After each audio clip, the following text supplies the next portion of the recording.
जिस प्रेसिजन के साथ यानी जिस सटीकता के साथ ऑपरेशन सिंदूर एग्जीक्यूट किया गया वह अनइमेजिनेबल है, बहुत ही सराहनीय है। इसमें 9 टेररिस्ट कैंप्स तबाह हुए और अच्छी खासी संख्या में आतंकी मारे गए। जिस तरह से इस ऑपरेशन को किसी भी इनोसेंट को नुकसान पहुंचाए बिना मिनिमम कोलेटरल डैमेज के साथ अंजाम दिया गया, वह इसलिए संभव हो पाया क्योंकि हमारे formidable and professionally trained arm forces के पास इक्विपमेंट भी हाई क्वालिटी के थे। हम लगातार इस बात के पक्ष कर रहे हैं कि समस्याओं का समाधान बातचीत के जरिए से हो, परंतु इसका अर्थ यह नहीं है कि हमारी सहनशीलता का कोई नाजायज फायदा उठाए।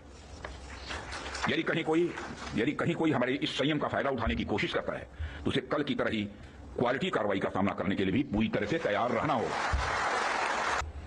हम लगातार इस बात के पक्ष कर रहे हैं कि समस्याओं का समाधान बातचीत के जरिए से हो, परंतु इसका अर्थ यह नहीं है कि हमारी सहनशीलता का कोई नाजायज फायदा उठाए।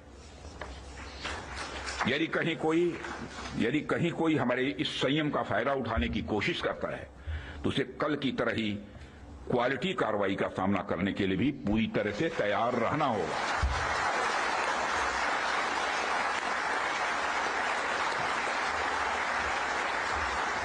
कल की तरह ही क्वालिटी कार्रवाई का सामना करने के लिए उसे तैयार रहना होगा। भारत की संप्रभुता की सुरक्षा में कोई भी हद हमारे लिए बाधा नहीं बनेगी, इसका मैं देशवासियों को भरोसा देता हूं। मित्रों, ऐसे रेस्पॉन्सिबल रेस्पॉन्सेस के लिए हम आगे भी पूरी तरह से तैयार हैं और यदि हमारी यह तैयारी बनी हुई है तो इसमें आपका एक बहुत बड़ा रोल है, बहुत ही महत्वपूर्ण रोल है। इसके लिए मैं आप सबको बधाई देना चाहता हूं, आप सबकी मैं सराहना करता हूं। भारत का यह एक्सपैंडिंग डिफेंस इंडस्ट्रियल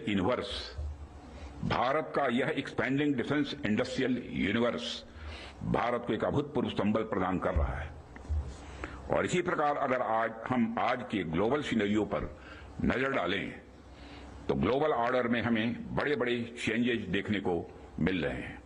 हमारे सामने कई अनसर्टेन डायमेंशंस ओपन हो रहे हैं।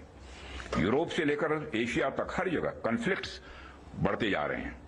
Ukraine Russia conflict, Israel Palestine tension और मिडिल ईस्ट अनरेस्ट ने यह साबित कर दिया है कि ग्लोबल स्टेबिलिटी आज अपने आप में बहुत ही फ्रेजाइल है। अभी पिछले कुछ समय से हमें यूरोपियन यूनियन और नाटो के सिक्योरिटी सिनेरियो में भी काफी हद तक बदलाव देखने को मिल रहा है। जो यूरोपियन यूनियन एक समय पर बड़े स्तर पर नाटो पर डिपेंडेंट था, वही यूरोपियन यूनियन आज बड़े स्तर पर रीअर्मामेंट की ओर तेजी से बढ़ रहा है। जाहिर सी बात है कि जब विकसित देश रीअर्मामेंट की तरफ बढ़ेंगे तो आर्म्स एंड इक्विपमेंट की डिमांड भी स्वाभाविक रूप से बढ़ेगी क्या, बल्कि मैं यह कह सकता हूं कि यह डिमांड लगातार नई ऊंचाइयां छू रही है। हाल ही में मैं Stockholm International Peace Research Institute की एक रिपोर्ट पढ़ रहा था और अभी कुछ दिन पहले उन्होंने एक रिपोर्ट जारी की है और उसी रिपोर्ट में यह बताया गया है कि वर्ल्ड मिलिट्री एक्सपेंडिचर 2024 में 2718 बिलियन डॉलर तक पहुंच गया है, जो अपने आप में मैं समझता हूं कि बहुत बड़ी बात है।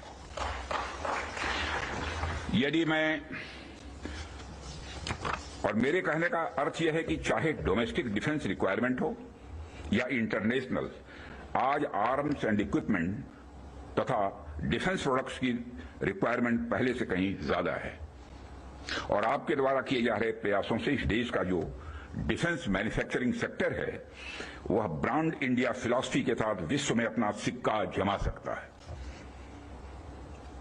साथियों, ऐसा नहीं है कि यह बात मैं सिर्फ कहने के लिए कह रहा हूं, हमने पास्ट में ऐसा करके दिखाया है।